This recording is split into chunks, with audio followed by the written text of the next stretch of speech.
Arkham Origins hits differently. Released in October of 2013, W Montreal took a risk in creating a unique Batman experience that separates itself from the rest of the Arkham games. Despite its flaws, Origins offers several new experiences that keep players coming back during the holiday season. Warning, spoilers ahead.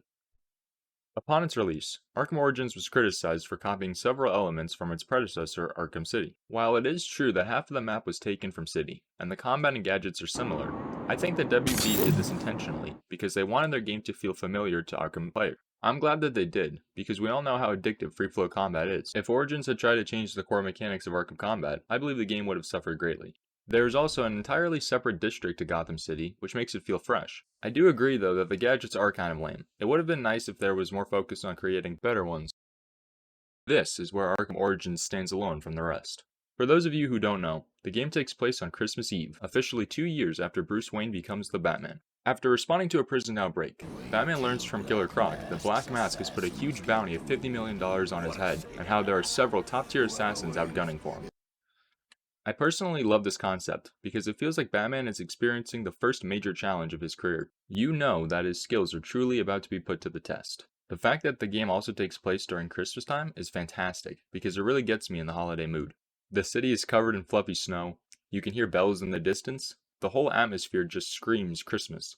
I also found that the pacing of this game was handled extremely well. Nothing ever felt forced or rushed, which allowed the story to move on at a nice pace. The first 2 Arkham games were voiced by the legendary voice actor Kevin Conroy. Rest in peace. In those games, Batman was older and extremely experienced, because he had been on the job for several years. Going back to Origins, Batman feels exactly how I would imagine a younger version of him to be. He's bold, strong, and full of rage. I'm very happy that WB decided to hire a new voice actor for this role. In addition to his anger, he also treats his crusade as a one-man army, often ignoring Alfred's advice and warnings, even though he's basically like a father to him. He also shows zero interest in working alongside the Gotham City Police Department, because he still blames them for his parents' death. They weren't there for him, so why should he be?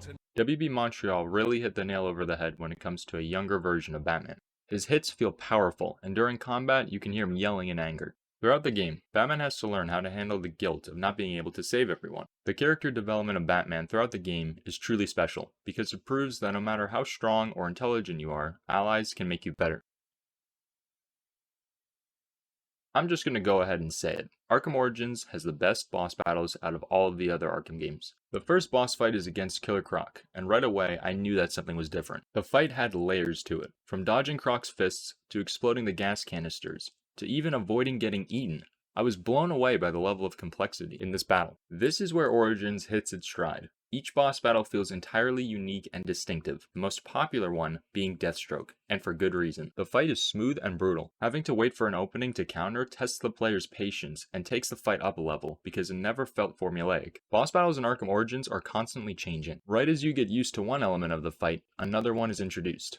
This is genius from WB Montreal, because it keeps the battle feeling fresh and exciting up until its completion.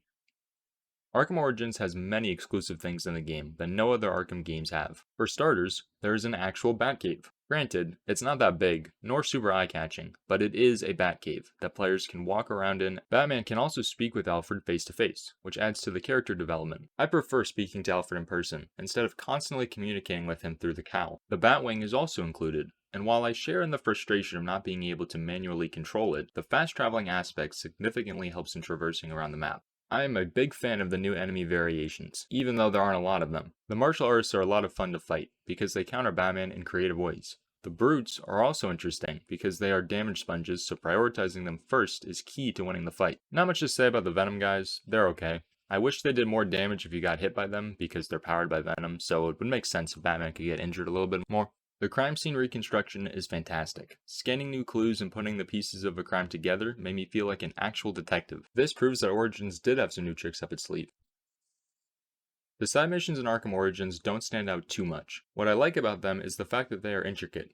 My favorite one was Mad Hatter. I was absolutely blown away when I realized that Batman had to actually fight his way through Wonderland. The level of effort that WB put into this mission is truly astonishing. Not to mention the fact that the voice acting was absolutely on point as usual. I wouldn't be doing this game justice if I ignored its flaws. The 3 main ones are graphics, bugs / clunky combat, and unoriginality. I already covered the unoriginality aspect earlier, so I'll start with the graphics. I agree that they could definitely use some work. The snow effects when walking aren't the best, Gotham City itself feels lifeless and the buildings lack detail. The overall character modeling feels almost cartoonish, which slightly breaks immersion. The combat itself is probably the weakest point of this game. It feels clunky, and sometimes the counter system flat out won't register. The ragdoll physics are insane, with some thugs flying into the air after a ground pound takedown. Doing a cape beatdown also takes 20 years to knock out a thug for some reason. Predator missions are fine, though I don't really have that many complaints when it comes to them, except for the fact that they're boring. Arkham Origins is a game that a lot of people brushed under the rug.